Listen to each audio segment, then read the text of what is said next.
নমস্কার দর্শক বন্ধুরা, AJVT অ্যাস্ট্রো জ্যোতিষ বাস্তু টিপস ইউটিউব চ্যানেলে আপনাদেরকে স্বাগত জানাই। আশা করি আপনারা সকলে ভালো আছেন ও সুস্থ আছেন। আজকে আমাদের আলোচ্য বিষয় হলো আগামী মহাশিবরাত্রির দিন সন্ধ্যা বেলা থেকে বা শিবরাত্রি পরবর্তী 41 দিন পর্যন্ত কিংবা শিবরাত্রির পূর্ণ তিথিতে সিংহ রাশির জাতক জাতিকারা কোন বিশেষ জিনিসটি বা কোন গাছের শিকড়টি শরীরে ধারণ করতে পারলে জীবনে এগিয়ে চলার পথে বাবা মহাদেবের আশীর্বাদে সব বাধা দূর হবে। আপনাদের চাকরি, অর্থ, কর্ম, বিবাহ, প্রেম, দুর্ঘটনা, গোপন শত্রুতা, মামলা মোকদ্দমা ঘটিত ঝামেলা, দুর্ঘটনা, সংসার, সন্তান, থেমে থাকা কাজ, চাকরির ইন্টারভিউ, বাড়ি, গাড়ি, লটারি বা আপনার সন্তানদের থেমে থাকা কাজ, সমস্ত কিছুতেই সফলতা আসবে। সেই সমস্ত কিছুই জানাবো এই ভিডিওতে। সব কিছু সবিস্তারে সহজ সরলভাবে আলোচনা করাই হলো এই ভিডিওর মূল উদ্দেশ্য। তাই ভিডিওটি শেষ পর্যন্ত দেখতে থাকুন। আশা করি আপনার অমূল্য সময় বিফলে যাবে না। শিবরাত্রির মহালগ্ন থেকে পরবর্তী 41 দিন পর্যন্ত সময়টা বছরের অন্য সময়ের মতো নয়। এই সময়টার যথেষ্টই গুরুত্ব রয়েছে। এই সময়কালের মধ্যে মনে করা হয় আপনি বা আপনারা যদি এই বিশেষ জিনিসটি ভক্তি সহকারে শরীরে ধারণ করতে পারেন তাহলে আপনাদের জীবনে বাবা ভোলানাথের বা বাবা মহাদেবের আশীর্বাদে অনেক অসাধ্য কাজ সাধন হবে।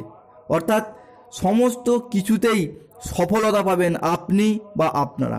মনে করা হয় মা দুর্গা যেমন দুর্গা পূজার সময় মর্তধামে নেমে আসেন তার ভক্তদের অপার অসীম আশীর্বাদ প্রদানের জন্য এবং মনস্কামনা পূরণের জন্য, ঠিক তেমনই এই মহাশিবরাত্রির পূর্ণ তিথি থেকে পরবর্তী 41 দিন পর্যন্ত সময়কালটা বাবা ভোলানাথও মর্তধামে নেমে আসেন তার ভক্তদের অপার অসীম আশীর্বাদ প্রদানের জন্য এবং মনোবাঞ্ছা পূরণের জন্য। তাই বন্ধুরা, বাবা ভোলানাথের আশীর্বাদ পেতে কমেন্ট বক্সে অবশ্যই একবার লিখবেন হর হর মহাদেব বা ওম নমঃ শিবায়ম। সিংহ রাশি কালপুরুষের রাশিচক্রের পঞ্চম সন্তান হলো সিংহ। রবি মহারাজের একমাত্র অবতার। মহারাশির পঞ্চম ভাবের অধিকারে সিংহের জন্ম। তাই নিজের কোয়ালিটি ও ধৈর্যের উপর ভর করে এই সিংহ রাশি উন্নতির চরম শিখরে পৌঁছাতে পারে। সিংহ রাশি হলো অগ্নিতত্ত্বের রাশি। তাই সিংহ যেমন একাগ্র চিত্তে সৃষ্টি করতে পারে তেমনি তেজস্বী রূপে ধ্বংসও করতে পারে। সদা প্রকাশমানতা ও সর্বদা মাথা উঁচু করে সঠিক সিদ্ধান্তে এগিয়ে চলার প্রতীক হলো সিংহ। রবির গুণধর্মী ও স্থির স্বভাবজাত সিংহরাশি জীবনে সম্পূর্ণ গুছিয়ে রাজকীয় ভাবধারায় সর্বদা জয় হাসিল করতে চায় ও জীবন কাটাতে চায়। চিরকালই স্বাধীন চেতা মানসিকতা নিয়ে এগিয়ে চলে। অপরকে নিজের অধীনে রাখতে চায় কিন্তু নিজে অন্যের অধীনে থাকতে ভালোবাসে না। এই সিংহরাশির মানুষরা জীবনে নিজের আত্মসম্মানকে বেশি গুরুত্ব দেয়।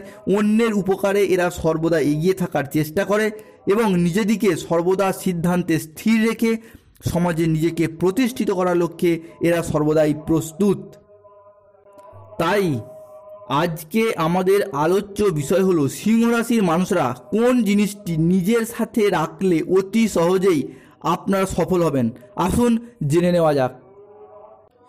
তাই সিংহ রাশির মানুষদের জন্য সফলতার সেই মহা উপায়টি হলো শ্বেত আকন্দের শিকড়। এবার আসুন জেনে নেওয়া যাক কোন পদ্ধতি মেনে চললে বা কিভাবে ধারণ করলে এবং কোন মন্ত্র উচ্চারণ করে ধারণ করলে এই শিকড় আপনার জীবনে সফলতা এনে দেবে। এই শ্বেত আকন্দের শিকড় হয়তো অনেকেই ধারণ আগে করেছেন, করে অবশ্যই শুভ ফল পেয়েছেন এবং অনেকেই ধারণ করেন এবং অনেকে ধারণ করেও ফল পান না। তাদের ক্ষেত্রে বলে রাখি, সঠিক মন্ত্র উচ্চারণ না করে ধারণ করলে কিন্তু আপনি যাই শিকড়ই বাঁধুন বা তাবিজ বাঁধুন বা যাই করুন সফলতা পাবেন না। কেননা সমস্ত জিনিসকে জাগ্রত করা বা প্রাণ প্রতিষ্ঠা করার জন্য সঠিক মন্ত্র রয়েছে।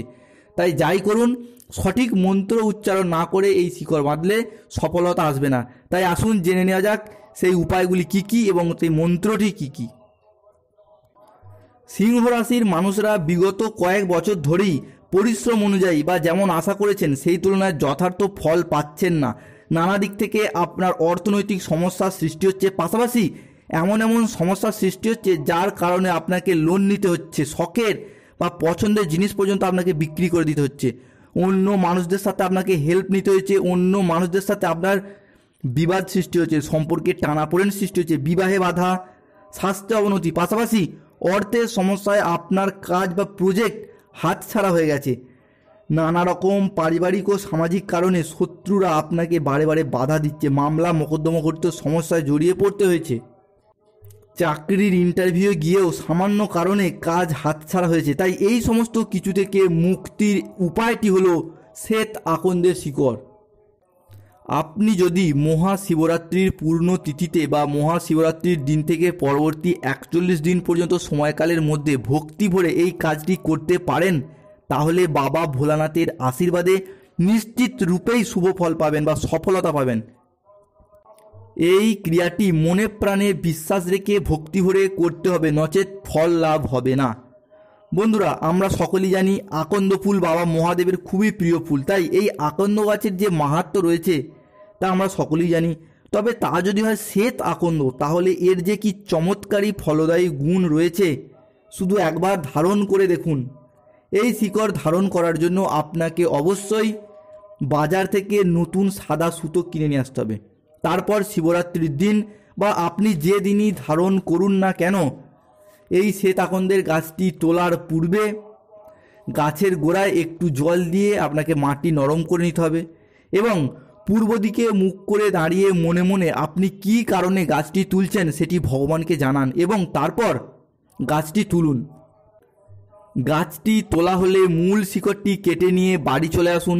তারপর সেটিকে পরিষ্কার জলে ধুইয়ে তাতে সামান্য দুধ বা গঙ্গা জলের ছিটা দিয়ে দিন। তারপর আপনার প্রয়োজন মতো 1 থেকে 2 সেমি মাপ করে কেটে নিন এবং সাদা সুতোয় বেঁধে ছেলেরা ডান হাতে এবং মেয়েরা বাম হাতে ধারণ করুন। এবং ধারণ করার সময় এই মন্ত্রটি আপনাকে অবশ্যই উচ্চারণ করতে হবে, 11 বার উচ্চারণ করতেই হবে।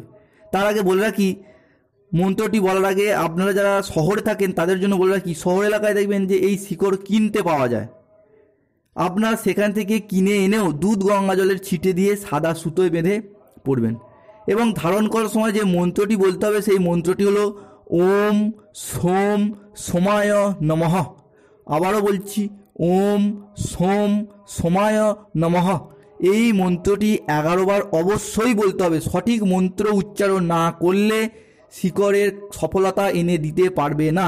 তাই যাই জিনিসই করতে হয় তার নির্দিষ্ট মন্ত্র রয়েছে, এই মন্ত্রটি বেঁধে শিকড়টি ধারণ করবেন এবং শিকড়টি ধারণ করার সময় মনে মনে বাবা মহাদেবের উদ্দেশ্যে আপনার মনের কথা জানাবেন, অর্থাৎ কী কারণে আপনি শিকড়টি ধারণ করছেন, অর্থাৎ কোন কাজের জন্য বা কোন কাজে সফলতা পাওয়ার জন্য আপনি এটি ধারণ করছেন সেটি ভগবান মহাদেবের উদ্দেশ্যে জানাবেন। বন্ধুরা, বাবা ভোলানাথের আশীর্বাদ পেতে কমেন্ট বক্সে অবশ্যই একবার লিখুন ওম নমঃ শিবায়ম বা হর হর মহাদেব। এই উপায়টি একবার করেই দেখুন। তারপর দেখুন আপনার কোনো আটকে থাকা বা যে কোনো আটকে থাকা কাজ বা শুভ কাজ বা কোনো অমীমাংসিত সমস্যার ক্ষেত্রে নিশ্চিত রূপেই শুভ ফল পাবেন। সন্তান সম্পর্কিত যদি কোনো সমস্যা থাকে এই শিকড় ধারণ করুন, নিশ্চিত রূপেই শুভ ফল পাবেন।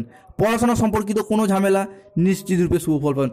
ব্যবসার ক্ষেত্রে, চাকরির ক্ষেত্রে, অর্থ সেভিংসের দিক থেকে, অর্থ ব্যয়ের দিক থেকে, যে কোনো রকম আটকে থাকা কাজের দিক থেকে নিশ্চিত রূপেই সফলতা এনে দেবে এই শ্বেত আকন্দের শিকড় এবং এই ওম সোম সোমায় নমঃ এই মন্ত্রটি উচ্চারণ সমেত শিবরাত্রির দিন থেকে পরবর্তী 41 দিনের মধ্যে এটি আপনাকে ধারণ করতেই হবে।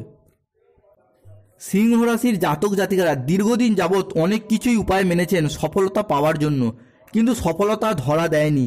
কিন্তু এই উপায়টি একবার করে দেখুন, আপনাদেরকে কথা দিলাম আপনার অমূল্য সময় বিফলে যাবে না। এটি সঠিক মন্ত্র উচ্চারণ সহ করলে আপনারা নৈসর্গিক শুভ ফল অবশ্যই পাবেন এবং যখনই করুন পরিষ্কার পরিচ্ছন্ন হয়ে শুদ্ধ কাপড়ে করবেন, দেখবেন কি চমৎকারী ফলদায়ী টোটকা। করার পর আপনারা নিজেরাও সেটা অনুভবও করতে পারবেন। জীবনে সফলতা পাওয়ার জন্য, মনের ইচ্ছা পূরণের জন্য, মানসিক অবসাদ কাটানোর জন্য, শত্রুর মোকাবিলা করার জন্য, বিবাহের মাঙ্গলিক দোষ, প্রেমে বাধা, স্বাস্থ্যের অবনতি, ব্যবসার উন্নতি, সন্তান সম্পর্কিত যে কোনো সমস্যা, সন্তানের সাফল্য, এই সমস্ত কিছু থেকে শুভ ফল প্রাপ্তির আশায় আপনারা অনেক কিছুই করেছেন, অনেক অনেক অর্থও ব্যয় করেছেন, বিভিন্ন কারণে বিভিন্ন জায়গায় অর্থ ব্যয় করেছেন, কিন্তু কোনো সফলতা আসেনি। তবে এটি একবার করে দেখুন, খুব বেশি অর্থ সাপেক্ষ নয়, কথা দিলাম আপনার অমূল্য সময় বিফলে যাবে না এবং নিশ্চিত রূপেই আপনি শুভ ফল পাবেন। তবে এখানে মনে রাখা প্রয়োজন যে এই উপায়টি সঠিক মন্ত্র উচ্চারণ সহ ভক্তি ভরে করলে তবেই সফলতা পাবেন, নচেত সফলতা পাবেন না। তাই যখনই করুন পরিষ্কার পরিচ্ছন্ন হয়ে শুদ্ধ বস্ত্রে করবেন এবং যেদিনই করুন নিরামিষ খাবার খাবেন, অবশ্যই নিশ্চিত রূপে শুভ ফল পাবেন। ভিডিওটি এখানেই শেষ করলাম। আশা করি দর্শক বন্ধুরা ভিডিওটি থেকে আপনারা উপকৃত হবেন, যা আপনাদেরকে আগামী দিনে পথ চলার পথে এগিয়ে যেতে সাহায্য করবে। ভিডিওটি ভালো লাগলে একটি লাইক করুন এবং চ্যানেলটিকে সাবস্ক্রাইব করে পাশে থাকুন এবং বাবা ভোলানাথের আশীর্বাদ পেতে কমেন্ট বক্সে অবশ্যই একবার লিখুন হর হর মহাদেব বা ওম নমঃ